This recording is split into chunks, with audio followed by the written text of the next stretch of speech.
تو وجوہات کیا ہیں؟ پہلے ادریس صاحب کا بھی کہ رزلٹ ڈھواڈول رہا اور اس کے بعد آ گیا کہ وہ جیتے ہوئے ہیں، تو یہ وجوہات کیا ہیں؟ ہاں، اصل حقیقت یہ ہے کہ اگر ڈیرہ اسماعیل خان پہ آپ تو گئے ہوں گے، مولانا صاحب کی جو شخصیت ہے، پہلے تو آپ اس چیز کو آپ دیکھیں، اللہ نے جو ان کو قداور ایک شخصیت بنایا ہے، حضرت مفتی صاحب رحمہ اللہ، دوسرے ہمارے اکابرین، اور ان کے ساتھ گنڈا پور، مطلب میچ بھی نہیں ہوتا ان کا۔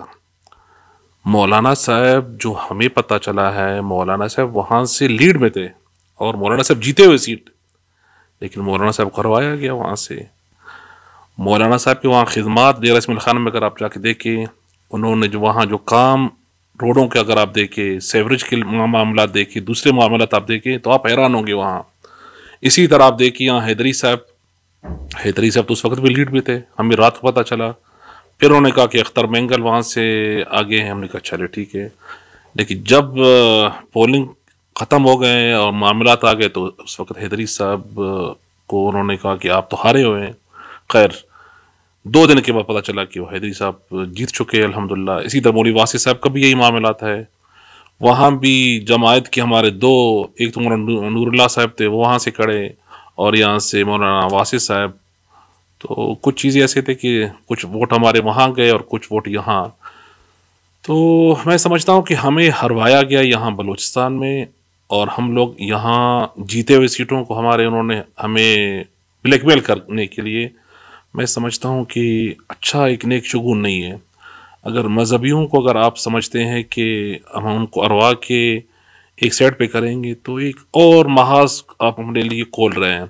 ان لوگوں کو اور قریب کر لے، یہ آپ کے لیے وہ کام کر سکتے ہیں جو شاید آپ کے آرمی آپ کے لیے کام نہ کر سکے، تو ان لوگوں کو ضائع کرنا میں سمجھتا ہوں کہ حماقت سے کم نہیں ہوگا۔ کون سی قوتیں ہیں کہ جو اس طرح کے اقدامات کر رہی ہیں، جو جیتی ہوئی سیٹوں کو اروا رہے ہیں اور لوگوں کو آنے نہیں دے رہے ہیں؟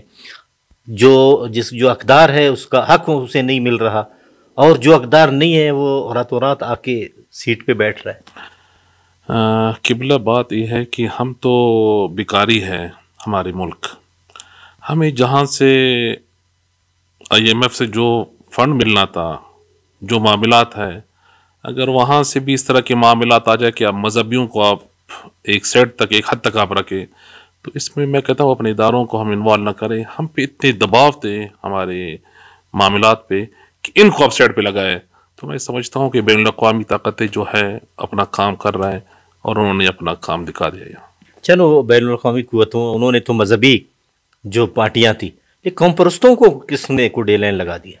قوم پرستوں نے تو اپنے پاؤں پہ خود ہی کلاڑے مارا ہے، انہوں نے کوئی کام ہی نہیں کیا ہے۔ انہی قوم پرستوں کے ہوتے ہوئے آپ دیکھیں کہ ابھی ڈاکٹر مارنگ نکلی وہاں سے، اگر ان کو بھی یہ لوگ نہیں سمجھا سکتے ہیں تو قوم پرستوں نے تو، میں سمجھتا ہوں کہ وہ تو فیل ہے۔ اللہ کرے ہو سکتا ہے بھی جو نئے نسل آ رہا ہے ان میں سے کچھ نکلے اور اس ملک کے لیے، صوبے کی بہتری کے لیے کچھ سوچے۔ میں سمجھتا ہوں قوم پرستوں نے کوئی اپنا کردار ادا نہیں کیا ہے۔ کیا ڈاکٹر مارنگ جو نکلی یہ بلوچستان سے اور اسلام آباد تک گئی، ان کا یہ اقدام صحیح تھا؟ دیکھیں ڈاکٹر مارنگ جو کہہ رہی ہے وہ ایک حقیقت ہے، اس کو تسلیم کرنا چاہیے، لیکن ایک حد تک اگر آپ کہیں کہ اتنے ہزاروں میں وہ ہے تو شاید وہ ہزاروں میں کہاں ہے، کس طرح کے معاملات ہیں، اور پھر یہاں سے جو لوگ ڈیل کر رہے تھے صوبے بلوچستان سے، یہاں ان سے بات چیت کر سکتے تھے، ان سے یہاں گفت و شنید ہو سکتی تھی کہ اتنا بڑا لمبا سفر طے کر کے پھر وہاں ان پہ تشدد کرنا خواتین پہ، پھر وہاں سے، تو وہ چیزیں قابل برداشت نہیں ہے کسی کے لیے بھی، اور خاص کر بلوچ خواتین کے حوالے سے اس طرح کے معاملات ہو تو انہیں شگون نہیں، وہاں بھی اس کو صحیح انہوں نے ہینڈل نہیں کر سکے۔ تو میں سمجھتا ہوں کہ کچھ چیزیں ان کی جائز ہیں، اور زیادہ آپ اس کو اتنا اوپن نہیں کر سکتے جو ملک کے حوالے سے، صوبے کے حوالے سے، وہ ہمارے لیے بہتر نہیں ہوگا۔ حافظ صاحب، ہم دیکھ رہے ہیں کہ ڈاکٹر مارنگ جو نکلی اور پھر واپس آئی کوئٹہ میں، جو سریاب سٹیڈیم ہے وہ کچا کچ بھرا ہوا تھا، اور اس کے مقابلے میں ہم دیکھ رہے ہیں کہ قوم پرست جو پارٹیاں ہیں انہوں نے بھی جلسے کیے، لیکن ان کے جلسوں میں اتنے لوگ نہیں تھے۔ کیا جو قوم پرست پارٹیوں کے ووٹ تھے وہ بھی متاثر ہوئے؟ دیکھیں ڈاکٹر مارنگ تو جس طرح اسلام آباد سے واپس لوٹی اور جس طرح اس کو ان کی تذلیل کر کے ان کے ساتھ بے احترامی کر کے واپس آنا اور یہاں اس طرح کے معاملات میں آ کے، ظاہر ایک قوم ہے، جوان ہے، بلوچ پہلے سے ناراض ہیں، آپ ان کی جب خواتین پہ آپ حملہ آور ہوں گے تو وہ ایک تو قدرتی قبل ہے، وہ بلوچ اٹھیں گے اس پہ یقیناً۔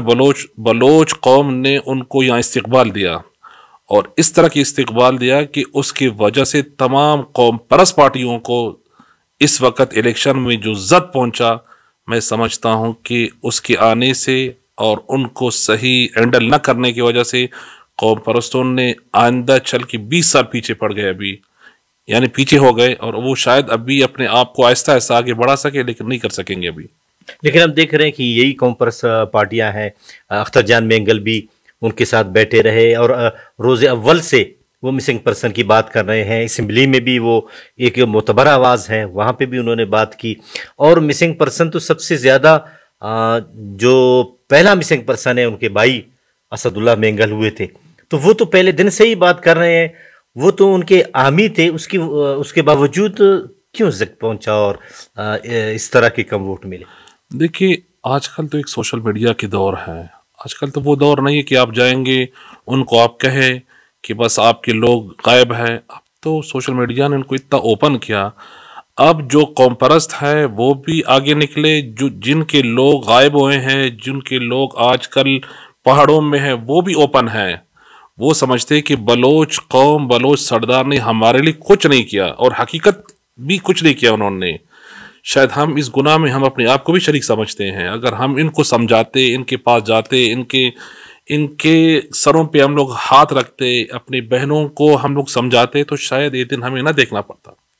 اس میں ہمارے سب بلوچستان کے مجموعی طور پہ، چاہے بلوچ ہو چاہے پشتون، ہم سب اس غلطی کے ہم اس کی ذمہ دار ہم ہیں۔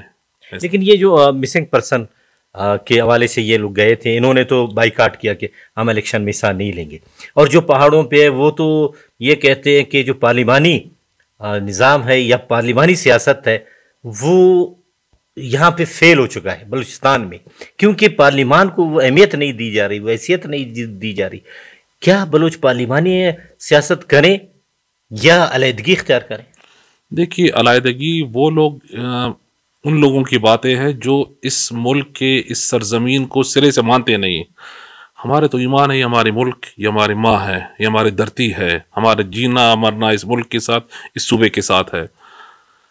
اگر قوم پرست یا ہمارے یہاں دوسرے جو جماعتیں ہیں، اگر وہ لوگ اپنا رول ادا کر سکتے تھے تو کر سکتے، لیکن انہوں نے ادا نہیں کیا۔ جتنے بھی ممبران بنے فقط اپنے معاملات، اپنے کاروبار، اپنی زندگیاں انہوں نے بنائی۔